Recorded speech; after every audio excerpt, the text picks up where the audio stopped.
তাহলে প্রশ্ন হচ্ছে যে ডিসি সাহেবকে বললে উনি বলে এসপি সাহেবকে বলেন, এটা তো ওনার কাজ।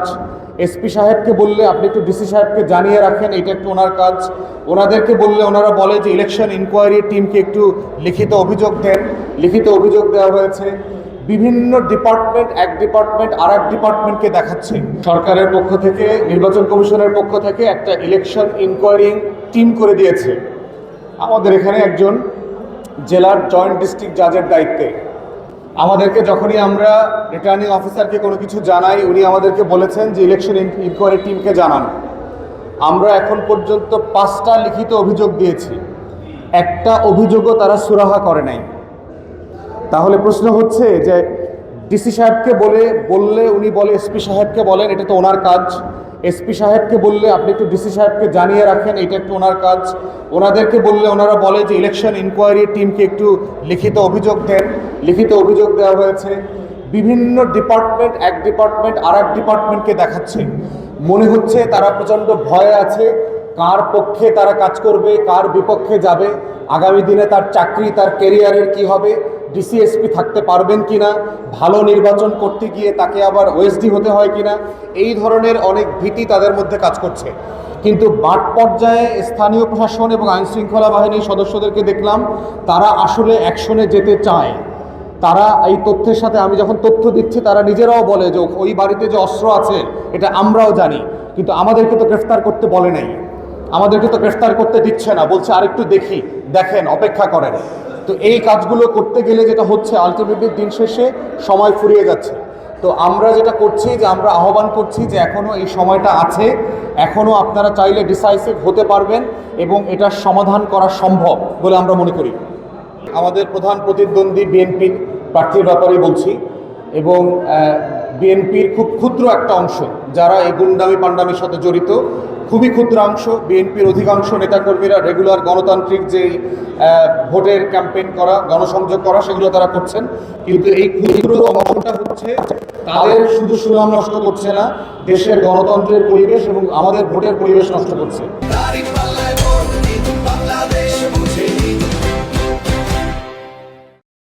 পুরো মাঠ প্রশাসন ভালো নির্বাচন চায় না, আমি এমনটা মনে করি না। ওনারা ভালো নির্বাচন চায়। ওনাদের অভিজ্ঞতা এবং দক্ষতার ঘাটতি যেখানে, সেটা হচ্ছে যে ওনারা কোনোদিন ভালো নির্বাচন করেন নাই এবং দেখেন নাই।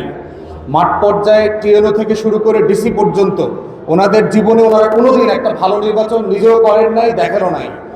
এবং নির্বাচন কমিশনের যারা কর্মকর্তারা আছেন তারাও অলমোস্ট সবাই কোনোদিন ভালো নির্বাচন করেন নাই, দেখেন নাই।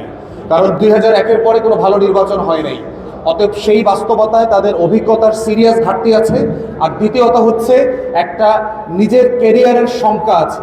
সবাই যার যার পদ, পদবি, ক্যারিয়ার, আগামীতে যদি এই দলের নেতাকর্মীদেরকে এখন গ্রেফতার করি, তারা যদি ক্ষমতায় যায় তাহলে তো আমার উপরে বদলা নেওয়া হবে, এই আশঙ্কাটা, ভয় তাদের মধ্যে আছে। এই জন্য প্রশাসনের উপরের দিকে যে পরিমাণ ডিসাইসিভ অ্যাকশন আমরা চাচ্ছি, সেই ডিসাইসিভ অ্যাকশনটা দেখতে পাচ্ছি না। যেই কাজটা 1 ঘন্টায় করা যায়, সেই কাজটা করতে তারা 3 দিন সময় নিচ্ছেন।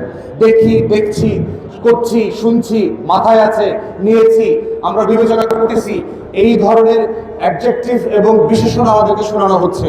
কিন্তু আপনাদেরকে বুঝতে হবে যে নির্বাচনের আগের প্রত্যেকটা ঘন্টা আমাদের জন্য অত্যন্ত গুরুত্বপূর্ণ। কারণ এইটা শুক্রবারের মতো না যে জুমার নামাজ প্রতি সপ্তাহে একবার করে আসে, এটা 5 বছরে একবার করে আসবে। অতএব এই প্রতিযোগিতাটা আমাদেরকে অত্যন্ত নিষ্ঠার সাথে, ন্যায্যতার সাথে ভোটারদেরকে প্রায়োরিটি দিয়ে করতে হবে। কোনো দলের কোনো প্রার্থী কনফিডেন্টলি করতে পারবে না, কারণ বাংলাদেশে কেউই ভালো কোনো নির্বাচন বহুদিন করে নাই। আপনি যদি এখানে বিএনপির প্রার্থীর কথা বলেন, সেও তো কোনো ভালো নির্বাচন করে নাই কোনোদিন, সেও বলতে পারবে না। বিএনপি তো 2001-এর পরে কোনো নির্বাচনে যেতে নাই, তাহলে তারও তো ভোটে জেতার কোনো সম্ভাবনার পরিসংখ্যান নাই। আর আমাদের জন্য যেটা প্রথম নির্বাচন, অর্থাৎ সেই জায়গাতে বাংলাদেশের ইতিহাসে সবচেয়ে আনপ্রেডিক্টেবল ইলেকশন হচ্ছে এই নির্বাচন। এই নির্বাচনে কি হবে, কোন দল কি করবে না করবে, সেই পরিসংখ্যান তথ্য বাংলাদেশে কারো কাছে নাই। আপনারা বিভিন্ন জরিপ দেখতে পাচ্ছেন, হাড্ডাহাড্ডি লড়াই হবে, এত শতাংশ, এই শতাংশ, সেই শতাংশ। এটা শুধুমাত্র বোঝা যাবে যদি আপনি ভোটারদেরকে নিরাপদে ভোট কেন্দ্রে যেতে দেন এবং নিরাপদে সে ভোট দিয়ে ফিরে আসতে পারে। এর বাইরে কোনো পরিসংখ্যান কারো পক্ষে বিপক্ষে আপনি শতভাগ নিশ্চিত হয়ে বলতে পারবেন না। দ্বিতীয়ত হচ্ছে এই কথাগুলো আমি আজকে না, আপনাদের সাথে আমি আরও 6-8 মাস 1 বছর থেকে বলে আসছি। আজকে আমি নতুন করে এমন কোনো কথা বলি নাই যেটা সারা বাংলাদেশে নির্বাচনকে কেন্দ্র করে হবে না, এই আশঙ্কা আমি করি নাই। এটা আরও আমি বহুদিন থেকে করেছি। এই শঙ্কাটা মাঠ পর্যায়ে শেষ পর্যায়ে এসে আমরা যে ধারণা করেছিলাম যে প্রশাসন এগুলোর নিয়ন্ত্রণ নিয়ে ফেলতে পারবে, সেই নিয়ন্ত্রণটা এখনও নিতে পারে নাই। এইটা বলবার পরেও নির্বাচন কমিশনের কথা, প্রধান উপদেষ্টার কথা, ঈদের আনন্দ, ঈদের মতো নিরাপদ পরিবেশে আপনারা ভোট দিতে যাবেন, সেই ঈদের আনন্দ আমরা এলাকায় দেখতে পাচ্ছি না। আমরা ভয় দেখতে পাচ্ছি ভোটারদের, যে কার ব্যাচ পড়বে, কার ভ্যান গাড়িতে চড়বে না, সেটা নিয়েও তারা ভয়ের মধ্যে আছে।